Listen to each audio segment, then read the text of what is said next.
see how the band would play. Well, they sit on their toes and they had a few toasts to pass the time away. But oh, they wouldn't listen. They didn't know what they were missing, 'cause they were just too drunk to dig that funk, and they didn't care anyway. Let it roll and the band played on. Let it roll and the band played on. Well, Mr. Record Man, won't you lend me a hand? My bag is sinking low. Well, I know I'm right, and I sure would like to hear my record on the radio. But oh, he wouldn't listen. He didn't know what he was missing. He's so goddamn smart, got to play the part. I swear he didn't have no soul. Let it roll and the band played on. Let it roll and the band played on. Let it roll and the band played on.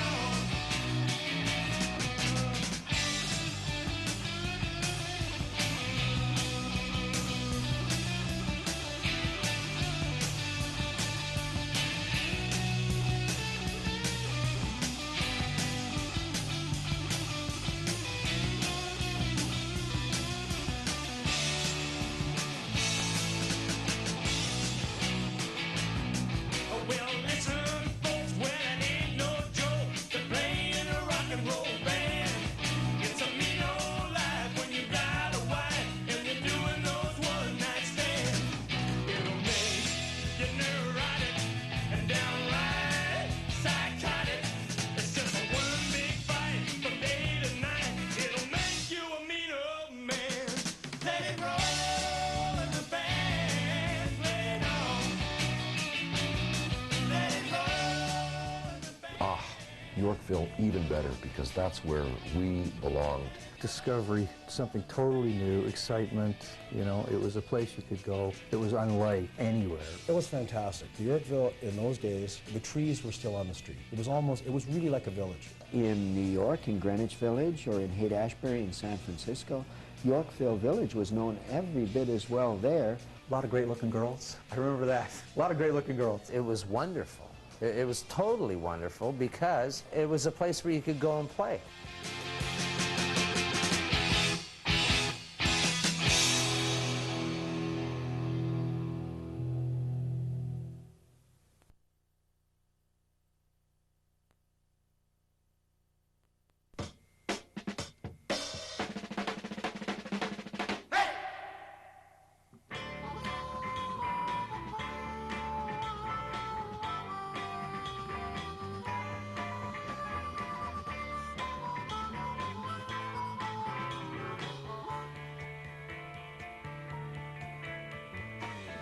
There was nothing complicated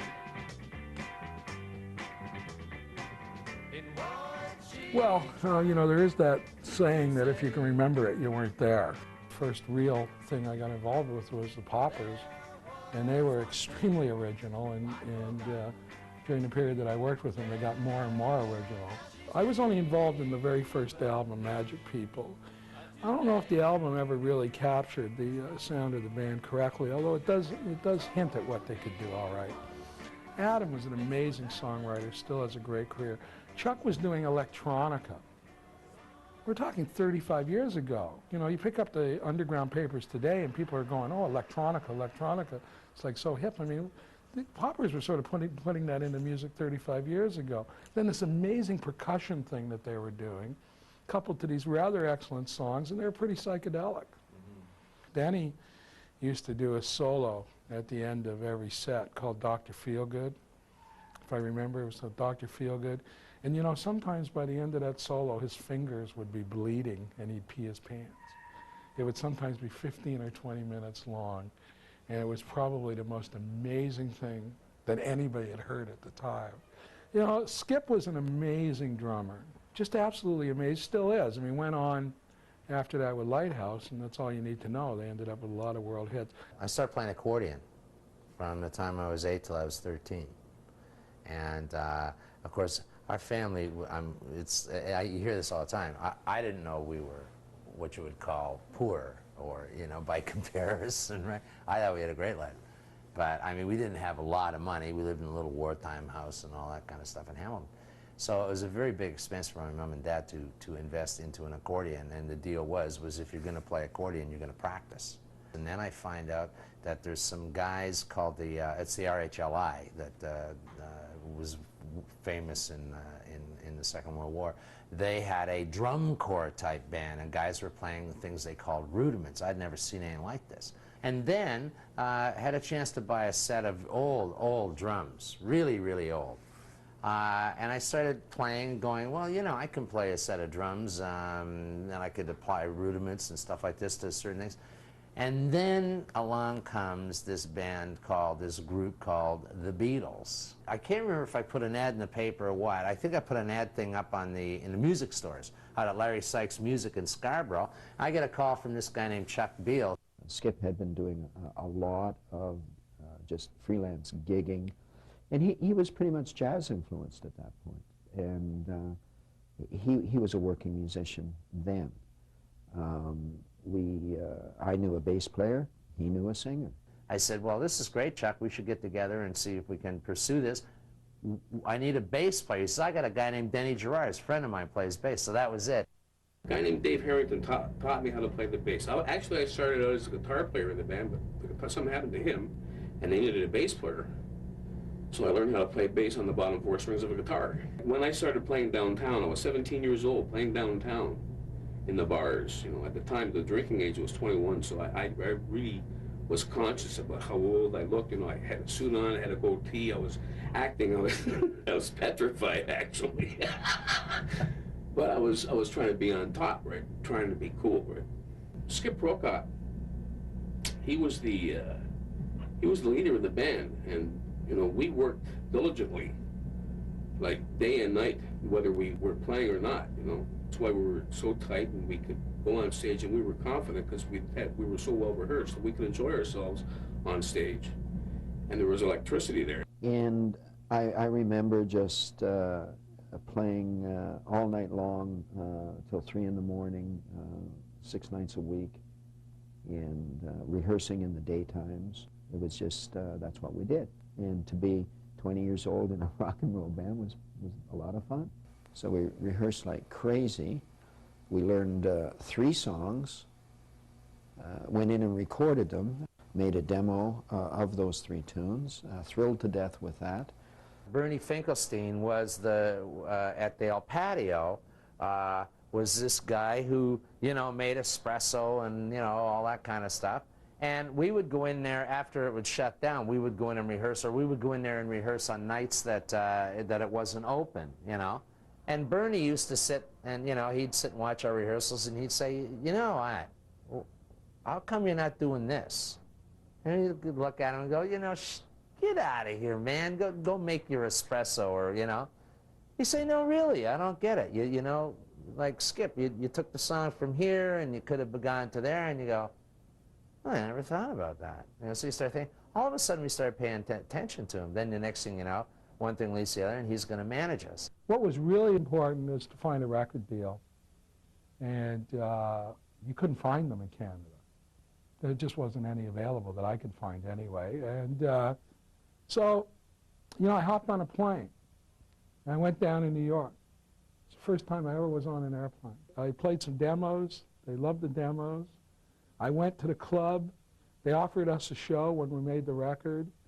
They had first offered us a show. Interesting thing is they offered us a show with Ian and Sylvia, because they went, oh, you guys are from Canada. These are Canadians. And I said, well, you know, it's really good, really honored. I was a big Ian and Sylvia fan, no question. But I said, what else do you have happening? And they showed me what was going on. They had the Jefferson Airplane coming in. I went out and bought the Jefferson Airplane record while I was in New York.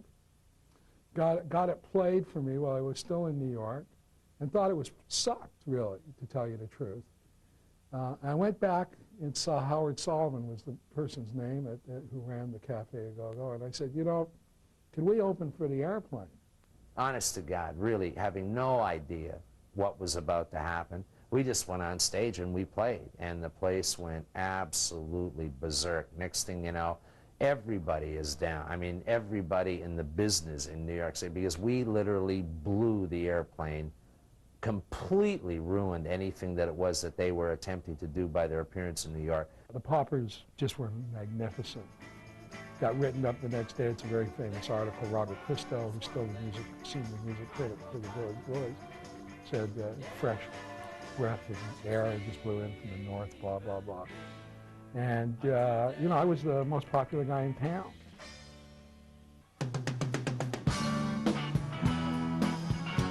The Ugly Ducklings, they were playing in a very tiny club in Yorkville called Charlie Brown's. And they were using giant Marshall amps, the kind that the Rolling Stones would be using in Maple Leaf Gardens. And there's no question that the Ducklings had an amazingly hard, heavy, abrasive, but totally electrifying and energizing sound. The memory that I have is just that it was, the people were so into it. You know, it's different now because you go into a club and everybody's really jaded. I mean, there's so much music out there. At the time, we were probably the busiest band in Canada. So, and our management even bragged about, you know, how much money we made. You know, we never saw any of it. They got the money, you know. We were terrible businessmen. We were totally uncontrollable when it came to that. And that's why a lot of record companies didn't want to deal with us, I think, because if we went into a studio, we would stay in a studio for like a few days, all night. And that's how we did our first album. We didn't have a producer. The first time the Stones came, we were in the audience to watch them, of course. But then the second time they came, which was 10 months later, we were on the bill with them. And when we went on, we opened our set with Everybody Needs Somebody to Love, which was a Solomon Burke song that the Stones did in their set. No. What we did is they always opened their sets with Everybody Needs Somebody, but we played it better than them, so we opened with it, and then they couldn't play it. So we had a lot of guts, you know, I mean, we opened with their own song, you know. Great energy, and it all came from the sparks between the two frontmen, singer Dave Bingham and guitarist Roger Main. Roger and I fought a lot, yeah. And he likes to, he exaggerates and makes it sound like we actually came to fisticuffs or something. We're a lot more mellow now. We do get along now, but to a certain extent, as long as we're not in the same room for too long together. Oh, music's very important, yeah. It's sort of like an obsession. Roger and I have talked about it. It's like you can never get it out of your life. And even the guys that don't play very often, if they play 2 or 3 times a year, it's like when they get up there, it's just magic all over again. Actually, I enjoy it. I enjoy to play with people I know, and I enjoy it more now than I did then because I'm not trying to impress anyone.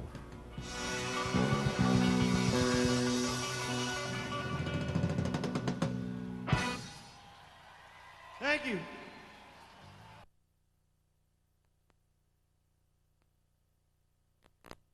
You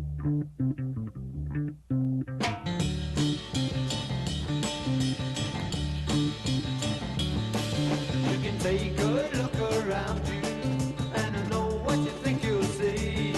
You'll see a whole world full of pleasure, but none for you and me. Well, let your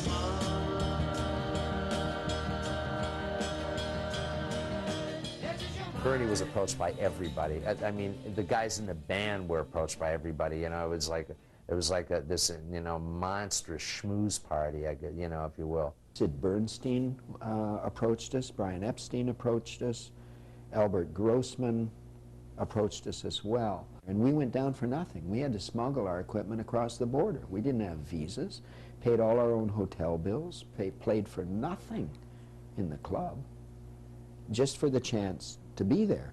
Albert Grossman was a giant among giants at that time. And I guess, you know, strategically speaking, I mean, Bernie, you know, really felt strongly, this is where we got to go. Bernie was like our day-to-day manager. Albert was kind of like, you know, they talk about Reagan, the broad stroke guy. And we had heard through members of, who later became the band, but at that point were the Hawks, Ronnie Hawkins' backup band, that he was really a great guy. And I mean, what do we know, you know? So Albert was really a character, and really dedicated to the acts that he worked with within the reality of being a manager and trying to make money. But I mean, he seemed really, really sincere, and it was like Dad and the kids with us. And then we played with the Cream for a week, and the Mothers of Invention were upstairs, and I was in seventh heaven, you know.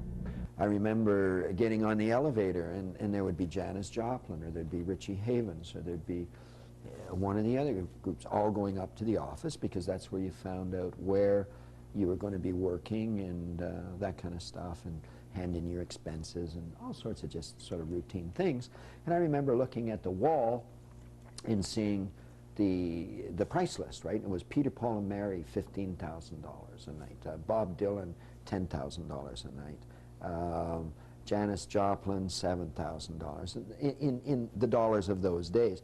All in all down. Then at the bottom was us, the paupers, and then there was a big question mark after it. Our goal as a band was to make it in the United States. Now, what did that mean? That meant from Canada, you go to the United States, you get an American record deal. You know, we worked really, really hard. I mean, hours and hours of rehearsal. Hey, maybe some bands got together and, you know, rehearsed for half an hour and drank 2 cases of beer and smoked half an ounce of dope or something. I don't know. I mean, all I know is that, and Bernie would tell you this is the truth, we worked. I remember the night we opened with Magic People at the Cafe A Go-Go. They had no idea who the Paupers were. You know, they didn't know anything about anything concerning us. And we just opened up with that, I mean, it was so loud.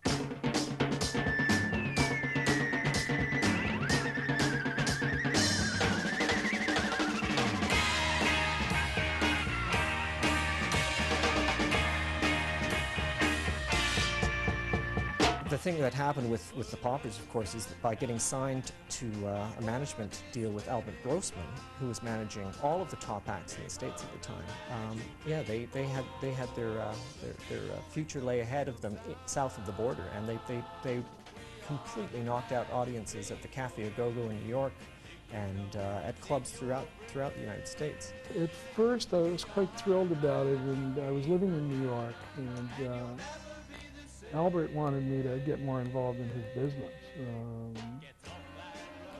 But 2 things happened, you know. I was not 100% happy, in truthfulness, with the way they thought the album was going, and the Magic People album, and I advanced some of my thoughts, and I didn't think they were being paid attention to, frankly, but I wasn't that crazy about living in New York.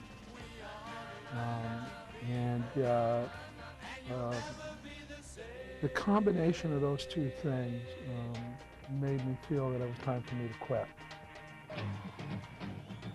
I would say the first thing I did in the Village area was the Cellar Club.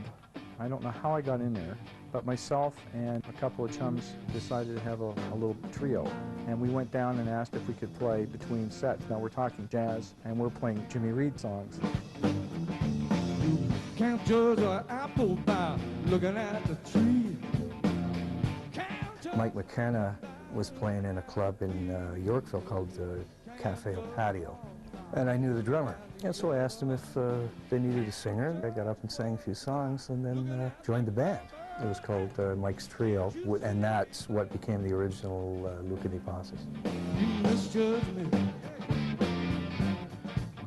I made a act like a farmer, but I'm really a lover. You can't judge a book by looking at the cover.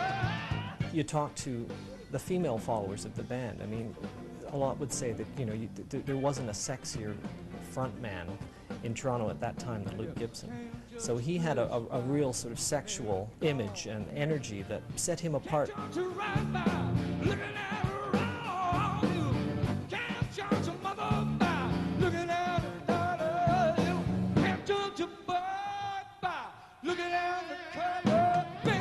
We were all pretty serious about our music at the time. We went to playing pretty well full time, you know, like sometimes I think we were playing 4 or 5 nights a week till 3 o'clock in the morning in coffee houses. But yeah, it was a, you know, it was, Luke and the Apostles were a pretty solid band at the time.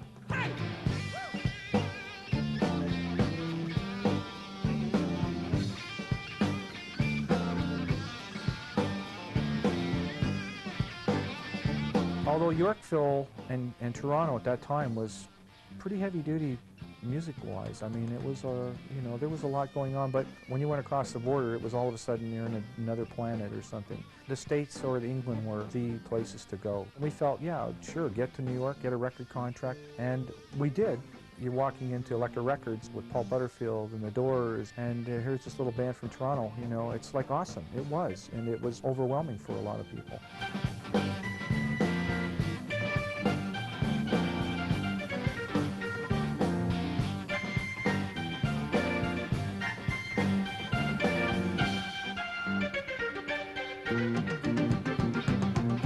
We had been playing in New York City at the Cafe A Go-Go in the middle of a record deal with MGM. However, we were kind of disgruntled with the band, I guess, and with each other. And being, well, what, I was 20, you know, you think you know everything. Now, we already knew the Grateful Dead because we had been playing with them in New York.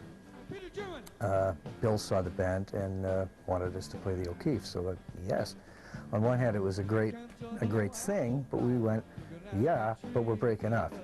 So we went, well, okay, it's a great last gig. And that's what it was.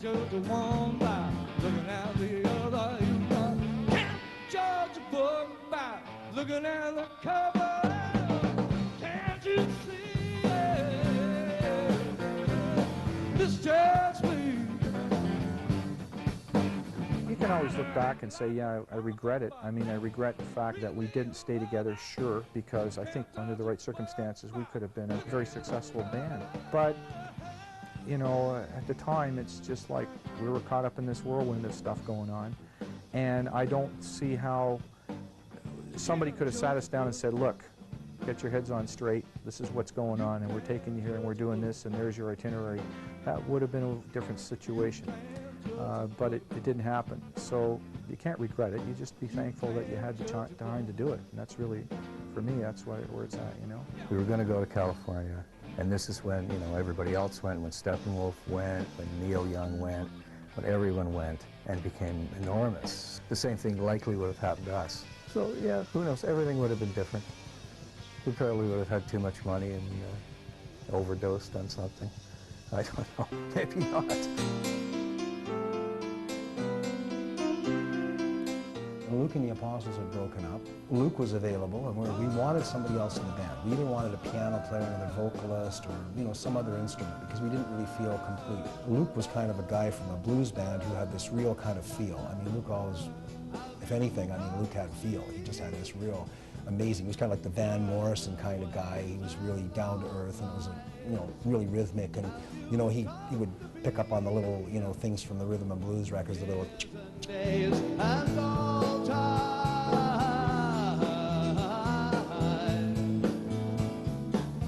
Keith Mackay and Bernie Finkelstein asked me to join the Market. So yeah, I mean, it was a week I was in the Market, and it was a totally different situation.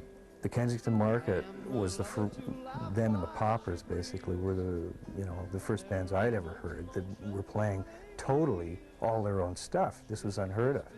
Couldn't do it. She's free. I actually put together Kensington Market with Keith. I mean, we did it modularly. There was no question that the Kensington Market were steeped in the drug culture of the time. Yorkville went through pretty major changes, I guess. By the time the Kensington Market are playing in Yorkville, late '66 into '67, Summer of Love, all of that. I mean, you know, you don't have to, you know, just use your imagination about, you know, those were the major changes. And Kensington Market were the right band for that time. And they were a wonderful band. We were substance abusers to a certain degree, and that's not a good thing in a band in the long term. especially if you excessively do that, and some of us did.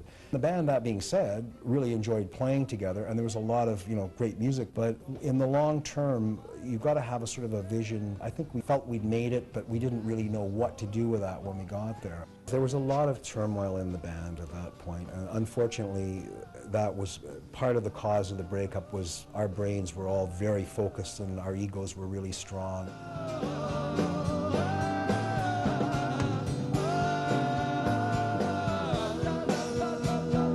But in retrospect, you are a result of where you've been, and the good things and the bad things all blend together to put you where you are.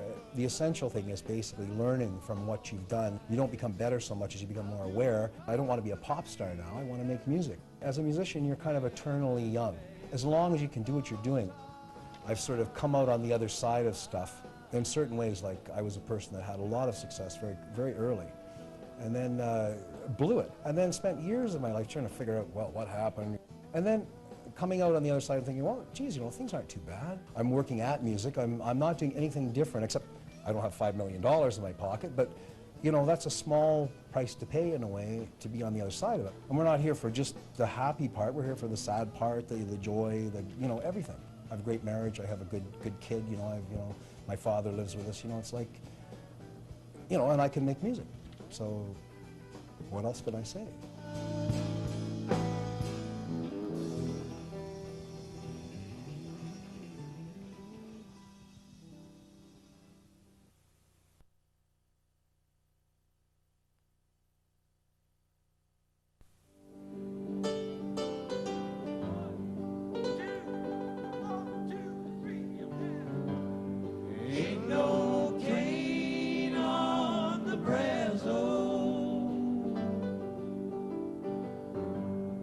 When I was a kid growing up in Long Branch, just outside of Toronto, my dad put my room on the lakeside. We were right on Lake Promenade. And one of the very last things he did was give me a radio in the room, and I was thrilled with this. I'd put the radio on before I go to bed and lay there and listen to the waves crashing. And Tommy Shannon's show from WKBW. George the Hound Lorenz, he was the greatest. He played all the best rhythm and blues stuff. I'd be laying there falling asleep, and one night I heard, a wop bop a loo bop a lop bam boom tutti frutti. I sat bolt up in bed. A wop bop a loo bop a lop bam boom. And the first time I ever heard Little Richard and the Exciters, and I just went, what is this?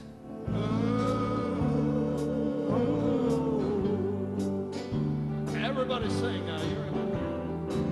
From there, I practiced piano on this buddies of mine, the bass player, Skip Langdon, his grandma.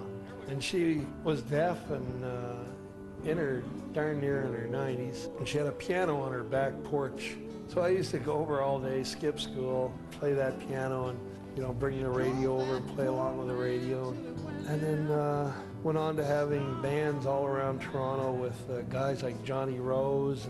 This is even before Ronnie Hawkins got here and played Victoria Hall in Oakville and all these Legion halls where they'd rent you the place and just let you have a thing, and they'd take the bar. Man, we had some great rock and roll dances. Drove a 32 Ford Roadster with an Oldsmobile engine in it. I lived in the center of the free world. I was Southern Ontario, Muskoka on the weekends. There wasn't a luckier boy on the planet Earth.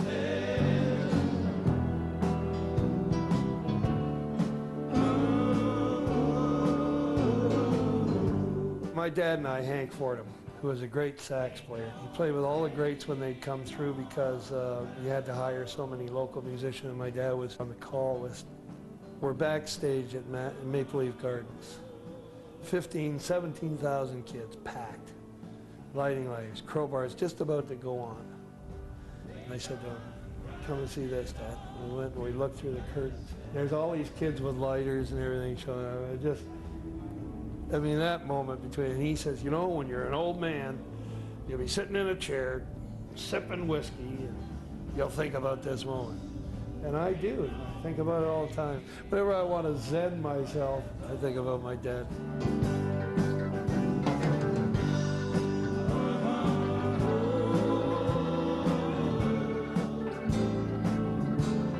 must have made $3 million. $2 million I spent on women and liquor. The other $1 million I just frittered it away, just pissed it away. Crowbar always, we realized we were only going this way once. Let's do it in a Cadillac.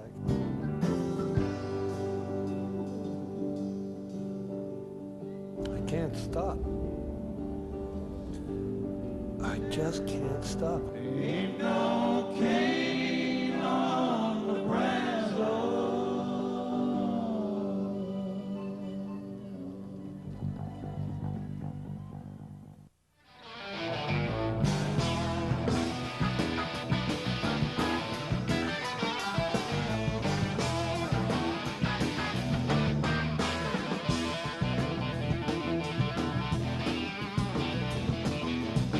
I mean, music for me was my way of getting out of myself. You know, I was very shy when I was younger. I used to stutter a lot. I did a lot of things, and music somehow made it cool. You know, like everything else I felt uncomfortable with. I didn't feel like I fit in or I was part of something. At school, by the time I got to high school, I was in music. I had nothing really to do with the school stuff and the you know, the normal stuff that the kids do in school. I always kind of felt apart from that. So music really, I don't know, just gave me something that I felt made me special in some way or made me different.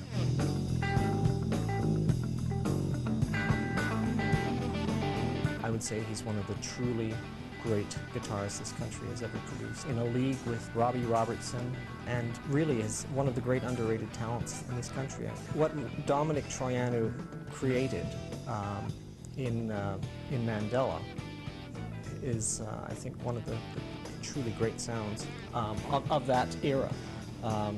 He was a masterful improviser and just had the most inventive lead guitar playing, I think, anywhere. The guitar just seemed like the logical thing. I mean, I liked it the most. It seemed to speak the most to me.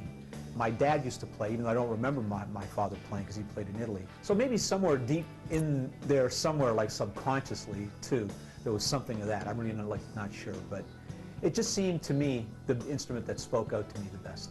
We all liked R&B. We're all R&B fanatics, which was kind of out of the mainstream loop up here at that point. We really felt that, boy, we're gonna, you know, I think what happens with a lot of kids at that age, we loved what we loved and we want everybody else to love it too. You know, how come you don't like James Brown? What the hell's wrong with you? You know, how come you don't like B.B. King? Are you nuts? I mean, I used to have arguments with guys, you know, about, oh, the Kingston Trio. I said, Kingston Trio? Great. You know, you should be listening to Johnny Hooker. And, you know, and looking back at it, you're just as stupid in your own way, but that's the way you are at that point. So there was a combination, I think, of the age, you know, this feeling of we're together, we're a team, we're going to make this happen, and the love of the music, the type of music. And of course, you know, you think you're being like James Brown, but like you're not. But somehow, hopefully, what comes out is something that's a little different. And I think after a couple of years of us playing together, the Mandela ended up evolving into something else. We started off wanting to be these things. Of course, you know, we weren't B.B. King, and we weren't Ray Charles, and we weren't Motown. But it ended up, we took what we took out of that, and hopefully something of our own, and it came out being us. Bands will, you know, when things are bad, they'll just stick through everything. Things start going good, things start changing. In our situation, you know, we had a parting of the ways in some things with different members. I think some guys started taking it a little too seriously, started believing all the hype, all the bullshit, started thinking that was real. But it's human, and it happens. You're at that age where you're right, everybody else is wrong. I mean, not everybody's that way, but I think part of being in a band and having some kind of sense of direction is you've got to believe you're right. And you've got to think what you're doing is great, or why bother? It's a business, absolutely, because the one thing that you learn as you're going through all of this, if you like doing this, you enjoy doing this, you better be able to make a living at it, or you're not going to be able to do it. Music is still very, very important to me. I'm not going to say it's what it was when I was 15, because I'm not like 15 anymore, so your perspective on it is different. I still get excited when I hear things that really turn me on. I still get excited by a song that emotionally touches me. So yeah, a lot of it's the same. It's really amazing to me how a lot of it is the same. I guess as you get older, I don't know if it's just a factor of age. I think music keeps you young in a lot of ways. And so it keeps you thinking, it keeps you listening to it. And I like a lot of the new stuff too. I mean, I'm not living, I love the past. The past is very important to me, and I've done a lot of things in the past, and a lot of the music that I've been brought up on the past is great, but I don't dwell on it. what you like in your formative years, I think, is always very, very important to you.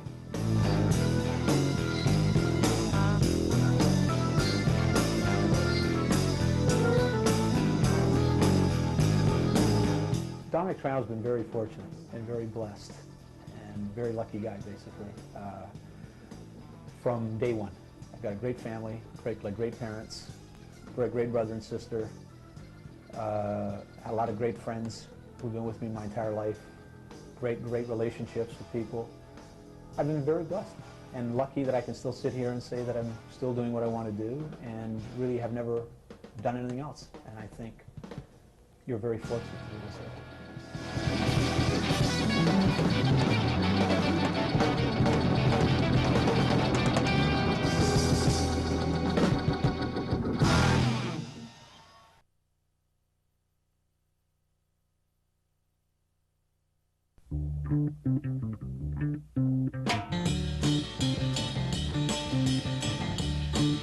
Well, when Bernie left, we basically then at that point got passed on through Albert's management office to road managers, and this guy handles this, da-da-da-da.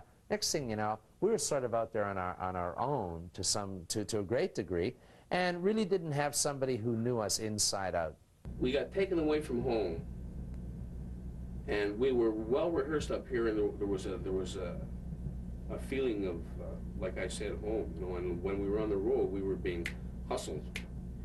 And I could see it happening, and everybody started going their own ways. Monteray was would have been sort of, well, I mean, it would have been the gig to have made their careers and taken them into sort of the pop stratosphere. Monterey Pop Festival should have been a high, but it was really the almost the dividing line as to when the group started to.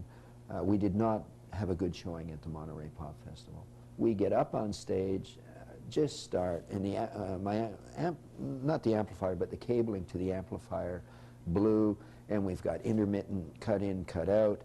We were so freaked out that because we had this medley that was non-stop, right? And we keep thinking, well, maybe it'll fix itself. It is a sad story because Denny Gerard, who, as I say, was considered a genius, and influential critics like Ralph Gleason from the San Francisco Chronicle was singing Denny Gerard's praises in Playboy magazine. So he was a musician who was considered to be just absolutely at the top of his class, the Jimi Hendrix of his instrument. Denny was under a lot of pressure because here was this kid, very nervous. Denny at that time stuttered a little bit, and when he got nervous, it would be exaggerated, and did not feel too secure. But then he had one thing, and that was his music. And yet, when it came to the big gig at Monterey, Denny Gerard pretty much blew the engagement for the band by having taken LSD just before going on and being off in another world. And so he, according to the other band members, really sort of was marching to his own drummer and let them down. We toured the States in a very rough time. There were riots. There was the Vietnam War. And I never heard about all these things. I was just a young Canadian kid, like 18 years old, down there seeing the sights. And that stuff hit home, you know. Everybody sort of started drifting apart. I started getting very tired of the whole thing. Adam was really getting fed up. Denny at one point left the band. We had to let Denny go. Dennis was a lovely guy, but Dennis was a troubled guy.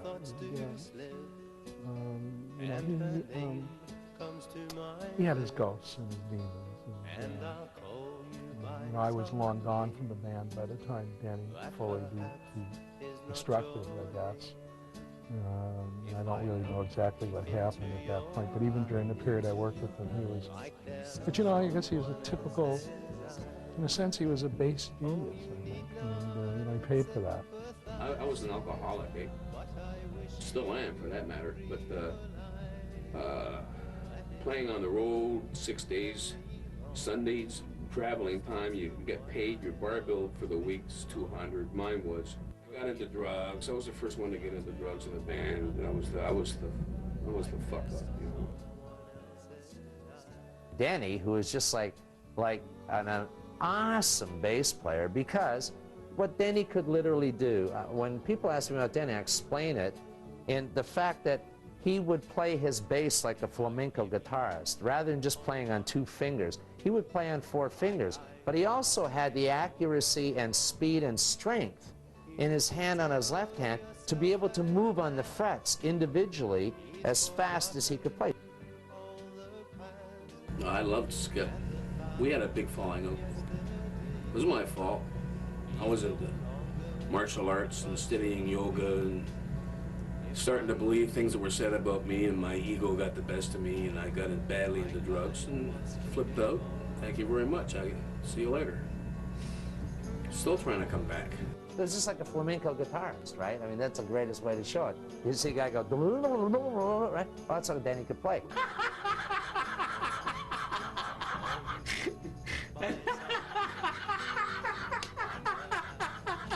The 4 of us together, we're pretty damn good. Best band that I ever played in. A great, great, great band. But at times my thoughts do slip, and the name comes to my lips, and I'll call you by some name that perhaps is not your name.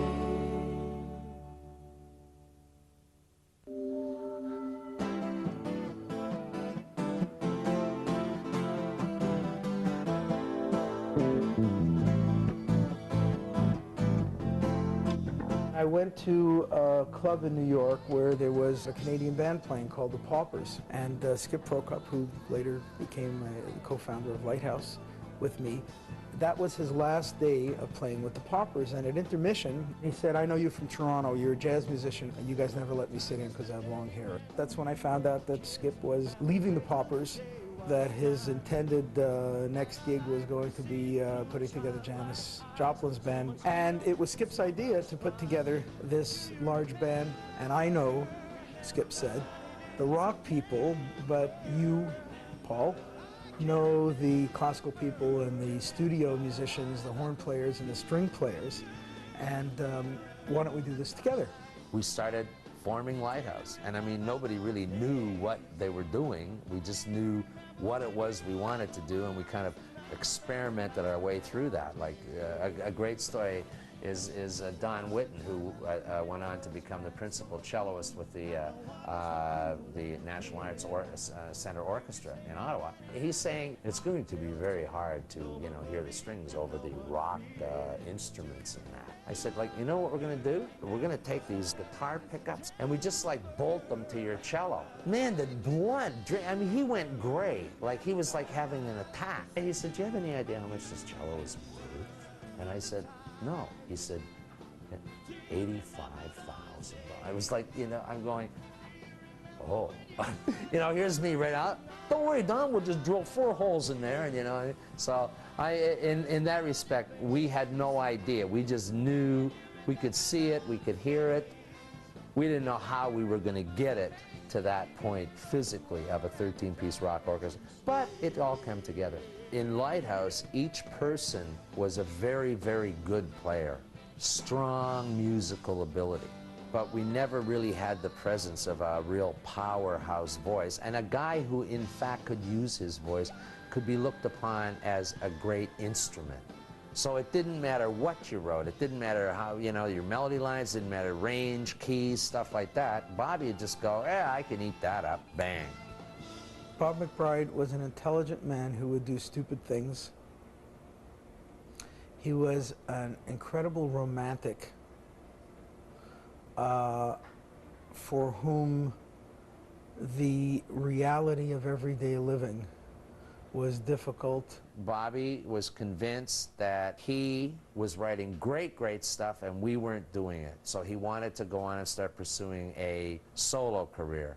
And unfortunately got, you know, trapped into a really heavy, heavy drug problem. And he left the band. He also put us in a tremendously difficult position because we had just signed We, as Lighthouse, signed probably the last big record deal, like as in quotes, big, huge record deal with Polydor. We were in the studio cutting all the tracks. All the material was written with him in mind on the Can You Feel It album. Everything was done with him in mind, and he left the band. When he was out of the element of music and it didn't work within the framework of the society that we have, it caused a great deal of frustration and pain for him, and ultimately destroyed him. That whole thing, has been taken care of in another, on a spiritual level. And I don't have, I remember Bob in a very positive light.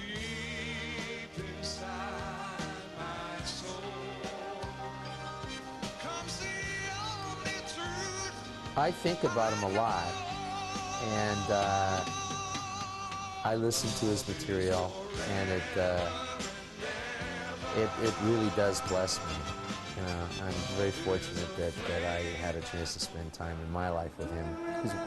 He was great.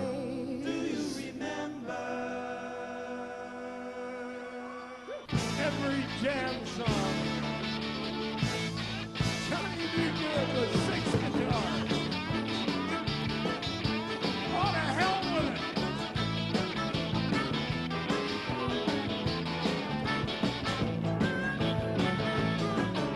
He down in Louisiana, close to New Orleans. I can remember what the money ever been. He stood about, kept me the birds and wood. He's a country boy named Johnny B. Good. Never learned to read or write so well. He plays guitar like a ringer. Oh, go! Oh, Johnny, go, go, go! Oh, Johnny, go, go, go! Oh, Johnny, go, go, go! Oh, Johnny, go, go, go! Hey, Johnny, be good! Used to carry his guitar in a tongueless sack. What was on there by the railroad track?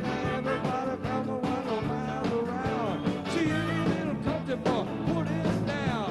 One day we gonna be in a line saying, be good tonight. Go, go.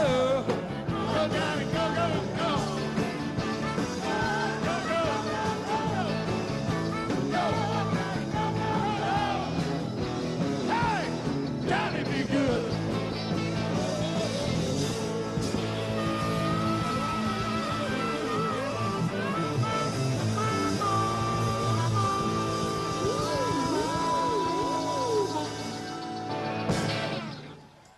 Thank you, folks.